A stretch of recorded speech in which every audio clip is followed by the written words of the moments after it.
From ImpactAlpha, it's This Week in Impact, where we bring you some of the most interesting impact investing and sustainable finance stories of the week. It's Friday, April 25th. I'm Brian Walsh, and this week I'm joined once again by ImpactAlpha editor David Bank. We'll discuss how climate tech is counting on falling costs and rising demand to ride out the political storm. Plus, what signals is TPG NEXT sending to emerging and diverse fund managers? And finally, Reconstruction, 5 promising pages in the playbook for shared prosperity. That's all coming up on This Week in Impact. Hi, David. Happy Friday. How are you doing? Hey, thanks, Brian. Happy Friday to you. I'm doing great.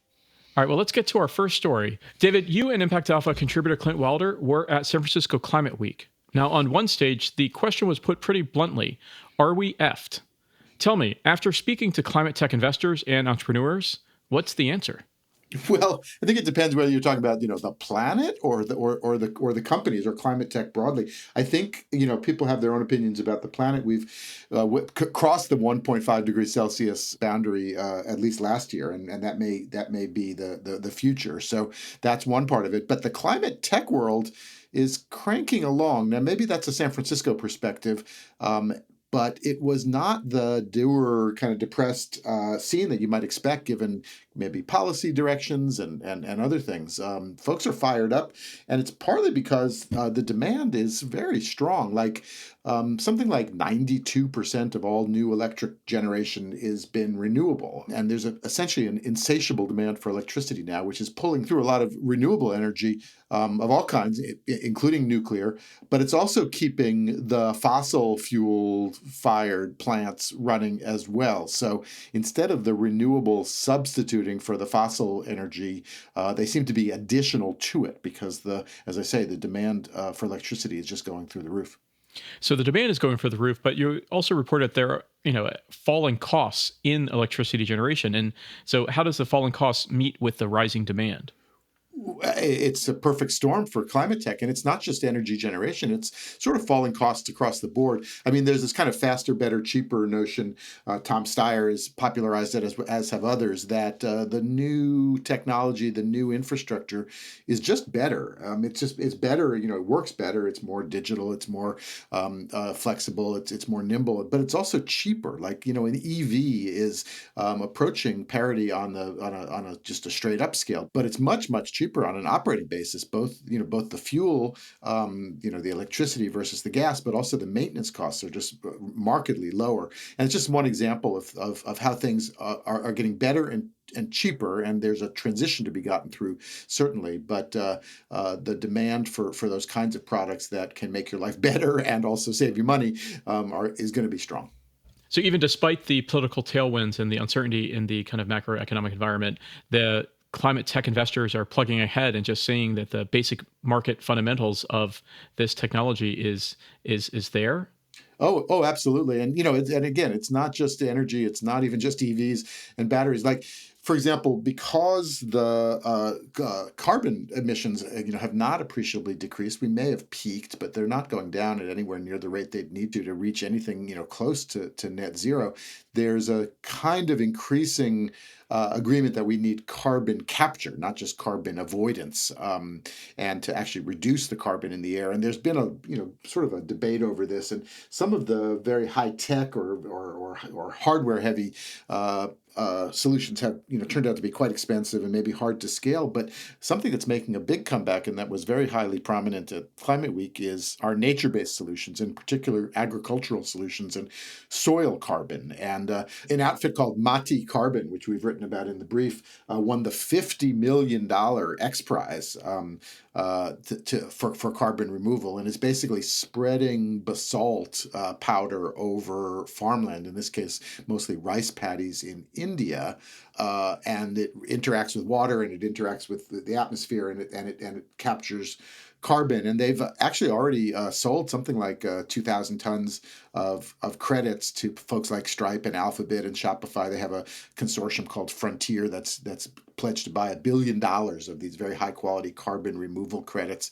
I was over at Elemental Interactive, which is the sort of show or the showcase put on by Elemental Impact, which has done lot of climate investing, and Bhumitra is another carbon removal soil improvement solution, and both of those are very keen on improving the livelihoods of the farmers by helping them sequester carbon and build a new revenue stream for themselves, as well as helping out in the climate fight. So nature-based solutions are always interesting, especially when we're talking about the carbon capture end of climate tech. But what about the overall messaging around climate investing right now?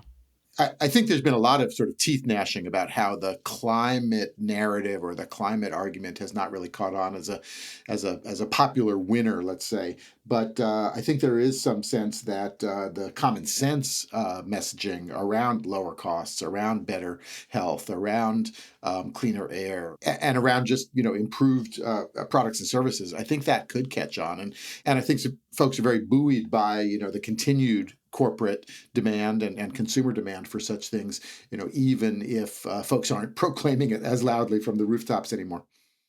So one term that stood out to me in your story was the concept of green hushing. Tell me about that. Yeah, folks used to be worried about greenwashing, overstating your environmental impact. Now the concern is that everybody wants to kind of keep quiet about their green policies, and so they're green hushing their actual environmental policies, and that reflects maybe some of the new political realities. But it might also be just more realistic, like get the work done and don't make the claims. Whereas before, folks were making a lot of claims and not necessarily getting the work done. So it sounds like some folks are going into impact incognito mode here. Yeah, we've talked about agents of impact, so maybe now they're secret agents of impact. Oh, I like that.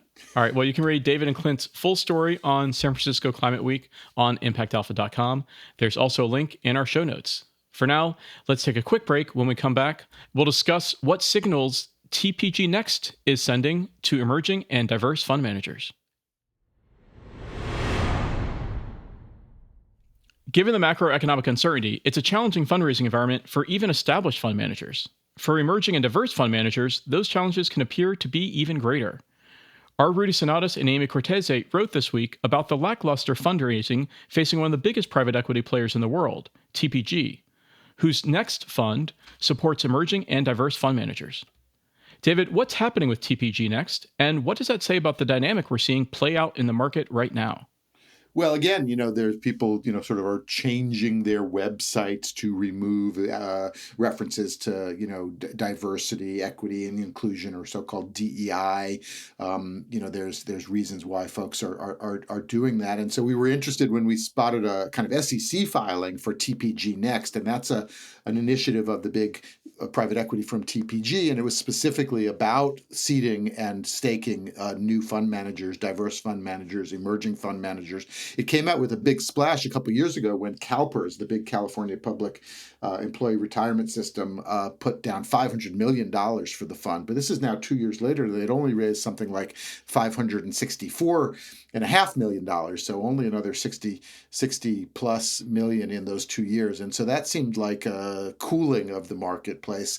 But TPG insists that it's full guns ahead on the strategy, and they just staked a new fund manager, Artebel, out of Paris this week to some startup capital, and so they say they're going forward with the strategy. So tell us a little bit about TPG NEXT. I know it was started in March 2021, but what kind of services does it offer?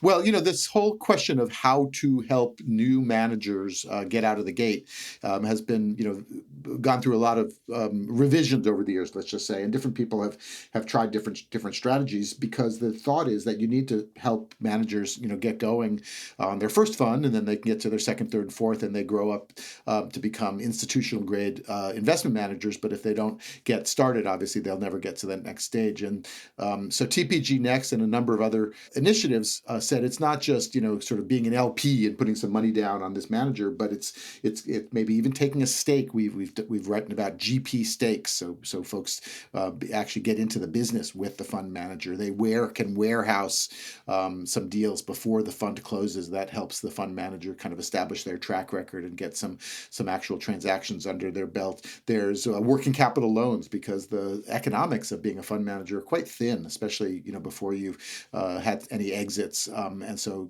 being able to pay a staff and, office expenses and that sort of thing, and just having to fly around, do the due diligence and all the work of being a fund manager, you can get some working capital to bridge all of that. So lots of different support, and of course, access to the TPG network and expertise is invaluable. So the notion is help these early fund managers get going, and then you'll have a sort of pipeline both of deals and a pipeline also of funds in the future.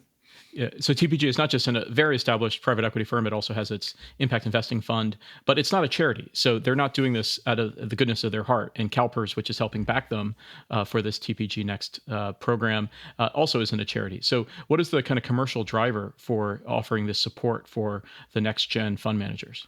Well, at the face of it, there's actually been one of these kind of strange contradictions in the marketplace, which is that first-time fund managers actually outperform. A number of studies have shown that, and the reasons are kind of obvious when you think about it.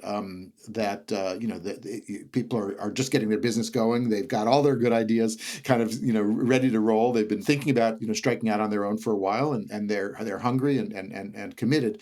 They also might be doing smaller deals and rolling up their sleeves and getting involved. So first-time fund managers have tended to outperform more experienced funds, but yet they can't meet the investment criteria of many big players.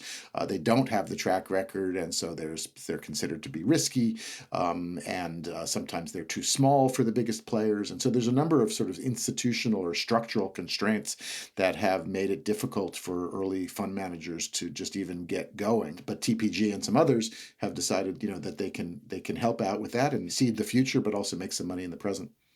All right, zig while others zag. All right, so you can read Rudy and Amy's full story on the current fundraising environment on ImpactAlpha.com. There's also a link in our show notes. For now, let's take one more quick break. When we come back, we'll discuss promising models in the playbook for shared prosperity. Impact Alpha's ongoing series, Reconstruction, is about constructing a new economy, building companies and communities, moving forward in abundance. David, you wrote this week about several promising models for creating shared prosperity as the initial entries in a playbook we're putting together. Tell us, what is this playbook about, and what is the idea driving it?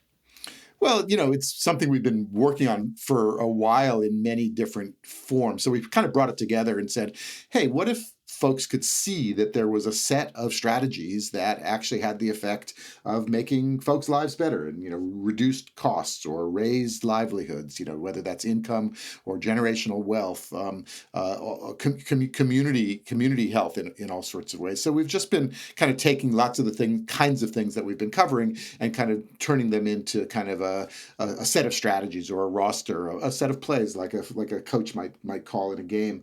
And we're going to have a call, one of our Agents of Impact call this coming Wednesday, and round some of them up that we've been writing about and hopefully surface some new ones as well. And that's this Wednesday, April 30th, in case you're listening to this podcast later. So what are some of the initial models that we've sourced so far? Well, one of them that we've written about and talked about some is of course partners in equity, and it's nice because it's simple to describe, and it's basically help low wealth business owners buy the commercial properties in which they operate their businesses. So accountants or veterinarians or beauticians who are running a business can get some help in a kind of shared equity model to buy that building that they've been leasing or renting, and that can help them ride the appreciation of that property, and you can use it to borrow or pass it down to your kids. So that's a kind of classic one.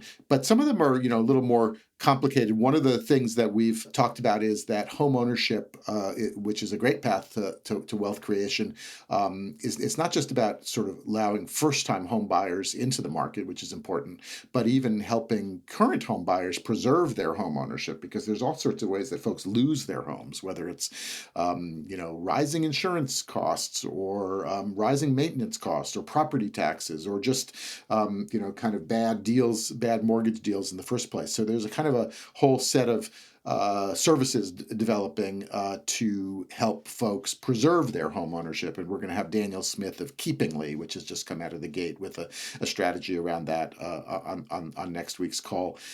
Similarly, as I mentioned, insurance solutions, because as cities and regions get more and more affected by climate change, insurance is increasingly becoming out of reach and often becomes the limiting factor to let folks get into homes. In many cases, you can't get homeowners insurance. You can't get insurance. You can't get a mortgage. You can't get a mortgage. You can't get into the market. All right. Well, look forward to hearing those examples on the next Agents of Impact call. Again, that's Wednesday, April 30th at 10 a.m. Pacific, 1 p.m. Eastern.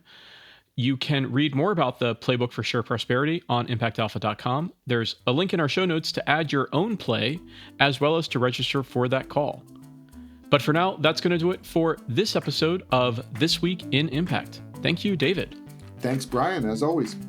And thank you all for listening. This Week in Impact is a production of Impact Alpha and part of the Impact Alpha podcast network. Smart conversations by and for impact investing professionals. For exclusive stories and insights about the world of impact investing and sustainable finance, join thousands of other agents of impact by subscribing. Just go to impactalpha.com/subscribe for full access.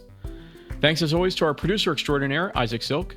For David Bank, I'm Brian Walsh, Managing Director of the strategic advisory firm Human Nature. We'll see you next week for more Impact.